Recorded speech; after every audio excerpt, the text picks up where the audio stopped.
A special thanks to my Patreon supporters. In November of 1934, Delia Flanagan Budd was at home when she decided it was time to go check her mail. She put on a warm jacket and began walking towards her mailbox on this cold, November evening. On her short walk to the mailbox, Mrs. Budd couldn't help but to think of her daughter, Grace, who had been missing for 6 years at the time. But with no promising leads or developments in the case, Mrs. Budd had no other choice but to carry on with her life as normal. However, when she would open her mailbox, it would contain a letter from the most horrendous serial killer the United States has ever seen. A man who was so viciously brutal that most people refused to speak his name out loud. Some called him the Brooklyn Vampire. Others spoke of him as the Werewolf of Wisteria, or simply, the Gray Man. Whatever you know him as. This is the strange story of Albert Fish. On May 19, 1870, in Washington, D.C., to Randall and Ellen Fish, Hamilton Howard Albert Fish was born. Small, quiet, and unassuming, he had a face that blended in with the crowd, and a private life that would have frightened even the most hardened criminals. As a child, Fish was plagued by mental illness, as were a number of his family members. Not only was his brother in an asylum, but his uncle had been diagnosed with mania, while his mother routinely experienced visual hallucinations. His father was 75 years old at the time of Fish's birth, and died when Albert was just 5 years old. His widowed mother didn't have the resources to care for Albert and his 3 siblings alone, and left them with a state orphanage. It was there that he conceived a passion for pain. The caretakers at the orphanage regularly beat the children, and even occasionally encouraged the children to hurt each other. But while the other children lived in fear of painful punishments, Fish reveled in them. "I was there until I was nearly 9, and that's where it got started wrong," Fish later recalled. "We were unmercifully whipped. I saw boys doing many things they should not have done." He came to enjoy and associate the pain with pleasure, which would later seep into sexual gratification. When his mother became mentally stable and financially self-sufficient enough to take him home in 1880, she removed him from the orphanage. But the damage had already been done. Fish not only continued to administer his own beatings, but began an unhealthy relationship with a telegraph boy in 1882. The child introduced him to the sexual practices of urolagnia and coprophagia, which is the consumption of human waste. Eventually, his sadomasochistic tendencies led him to an obsession with sexual self-mutilation. He would regularly embed needles into his groin and abdomen, and flog himself with a nail-studded paddle. In 1890, after a 20-year-old Fish moved to New York City, his crimes against children would begin. This is an X-ray of Fish's pelvis, showing 29 needles still embedded into this one area of his body. Fish became increasingly curious about the pain of others, and wasted no time after moving to New York City to learn more. He started prostituting himself and molesting young boys whom he'd lure from their homes to rape and torture them. Remarkably, in 1898 Fish married a woman his mother had introduced him to, and fathered 6 children with her. While he never violently abused his own, Fish continued raping and torturing other children throughout their childhood. In 1910, while working as a house painter in Delaware, Fish met Thomas Kedden. Fish and Kedden began a sadomasochistic relationship, though it is unknown how much of it Kedden actually consented to. In later descriptions of the affair, Fish would hint that Kedden was perhaps intellectually disabled. Only 10 days after their initial meeting, Fish lured Kedden to an abandoned farmhouse, under the pretense of an assignation. When Kedden arrived, however, he found himself locked inside. For 2 weeks, Fish tortured Kedden. The budding killer mutilated the other man's body and cut off half his penis. Then, as suddenly as he had arrived, Fish disappeared, leaving Kedden with a $10 bill for his trouble. "I shall never forget his scream, or the look he gave me," Fish later recalled. By 1917, Fish was having difficulty concealing the symptoms of severe mental illness. This led his wife to leave him for another man. Fish's self-harm grew thereafter, from pressing more and more needles into his groin, to stuffing wool covered in lighter fluid into his anus, and setting it on fire. He began having auditory hallucinations, as well. At one point, he recalled wrapping himself in a carpet, on the instructions of John the Apostle. Fish began teaching his own children strange, and oddly sadomasochist games, before developing an obsession with cannibalism. As a precursor to consuming human flesh, he began to eat raw meat, meals he often invited his children to share. By 1919, his obsession with torture and cannibalism had brought him to contemplate murder. He began to look for vulnerable children, such as intellectually disabled orphans, or homeless black children. Youths that he assumed wouldn't be missed. He would claim at his trial, and in later writings, that God was speaking to him, commanding him to torture and consume young children. He scoured advertisements, in local papers put out by families, looking for someone to perform housework, or by young men looking for work themselves. It was through one of these advertisements that he found young Grace Budd. Grace wasn't always Albert Fish's intended target. It was her older brother that he had set his sights on. Edward Budd was looking for work on a farm or in the country. Fish originally planned on hiring Edward and bringing him out to his country house to torture him. Thus, under the false name Frank Howard, Fish called on the Budd family in their Manhattan home.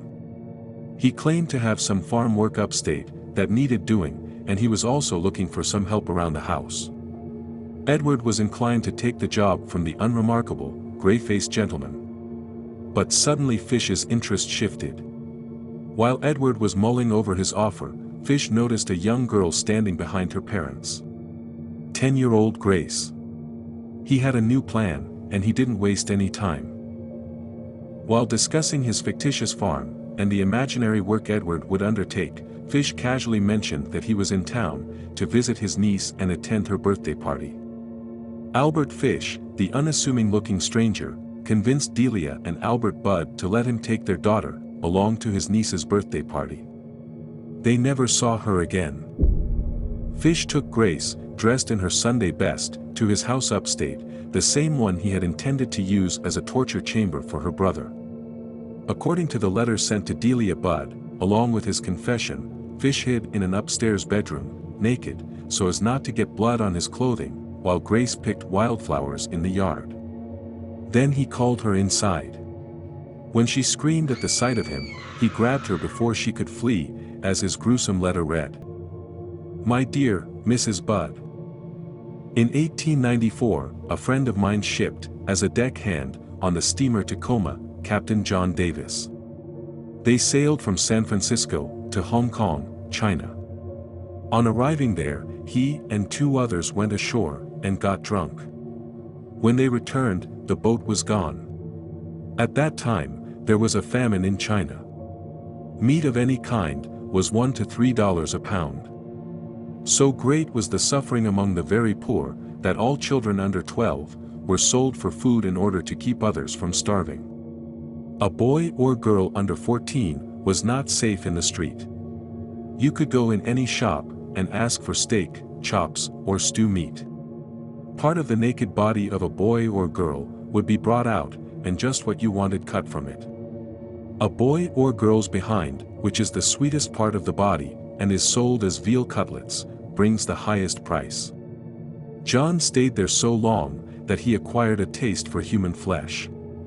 On his return to New York, he stole 2 boys, one 7 and one 11. He took them to his home, stripped them naked, and tied them up in a closet, and then burned everything they had on. Several times every day and night, he spanked them and tortured them to make their meat good and tender. First, he killed the 11-year-old boy, because he had the fattest ass and of course the most meat on it. Every part of his body was cooked and eaten except the head, bones, and guts. He was roasted in the oven, all of his ass, boiled, broiled, fried, and stewed. The little boy was next, and he went the same way. At that time, I was living at 409 100 St. He told me so often how good human flesh was, and I made up my mind to taste it. On June 3, 1928, I called on you, at 406 West 15th Street, and brought you pot cheese, and strawberries. We had lunch. Grace sat on my lap, and kissed me. I made up my mind to eat her. On the pretense of taking her to a party, you said yes, she could go. I took her to an empty house, in Westchester I had already picked out. When we got there, I told her to remain outside. She picked wildflowers. I went upstairs, and stripped all my clothes off. I knew if I did not, I would get her blood on them. When all was ready, I went to the window, and called her. Then I hid in the closet, until she was in the room. When she saw me all naked, she began to cry and tried to run down the stairs. I grabbed her, and she said she would tell her mama. First, I stripped her naked. How she did kick, bite, and scratch. I choked her to death, then cut her in small pieces, so I could take the meat to my rooms, cook, and eat it. How sweet and tender her little ass was, roasted in the oven. It took me 9 days to eat her entire body. I did not fuck her, though I could have if I wished. She died a virgin.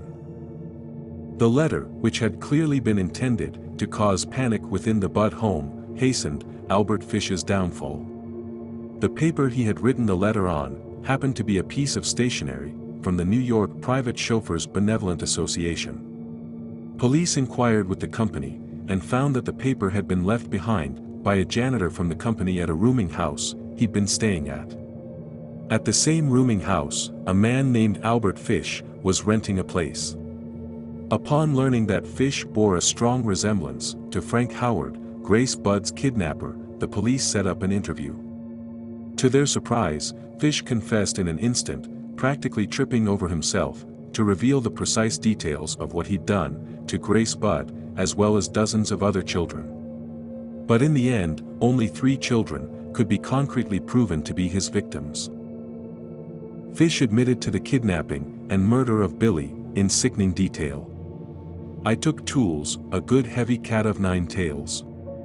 Homemade, short handle. Cut one of my belts in half, slit these halves in 6 strips about 8 inches long. I whipped his bare behind, till the blood ran from his legs. I cut off his ears, nose, slit his mouth, from ear to ear. Gouged out his eyes. He was dead then. I stuck the knife in his belly, and held my mouth to his body, and drank his blood. In 1924, a young boy named Francis McDonald vanished while playing with his brother and a group of friends on Staten Island. His body was found in the woods shortly thereafter. He had been strangled by his own suspenders. Shortly before Albert Fish was put to death, he confessed to being the one who lured Francis into the woods, later assaulting and strangling him. The trial of Albert Fish began on March 11, 1935, and demonstrated quite clearly that the man was insane. As expected, his defense pleaded innocent by reason of insanity. Fish admitted that his auditory hallucinations, in the form of voices, had told him to kill children. Despite numerous psychiatrists involved in the trial supporting the insanity plea, the jury found Fish sane enough to be found guilty. While awaiting his fate behind bars, in Sing Sing prison in Ossining, New York, Fish was permitted to write a series of notes regarding his crimes. These would help reporters covering the gruesome case more properly detail his crimes, with a first-hand account sure to entice readers. Before his execution, Albert Fish's attorney, Jack Dempsey, refused to share his client's notes. It only took one glance at them to determine that what Fish had described was too macabre for public consumption. "I will never show it to anyone," he said. "It was the most filthy string of obscenities that I have ever read." Albert Fish was executed on January 16, 1936, by ways of electrocution. When asked about his death sentence, Fish was quoted, saying, "Going to the electric chair will be the supreme thrill of my life. What a thrill that will be if I have to die in the electric chair. It will be the supreme thrill, the only one I haven't tried."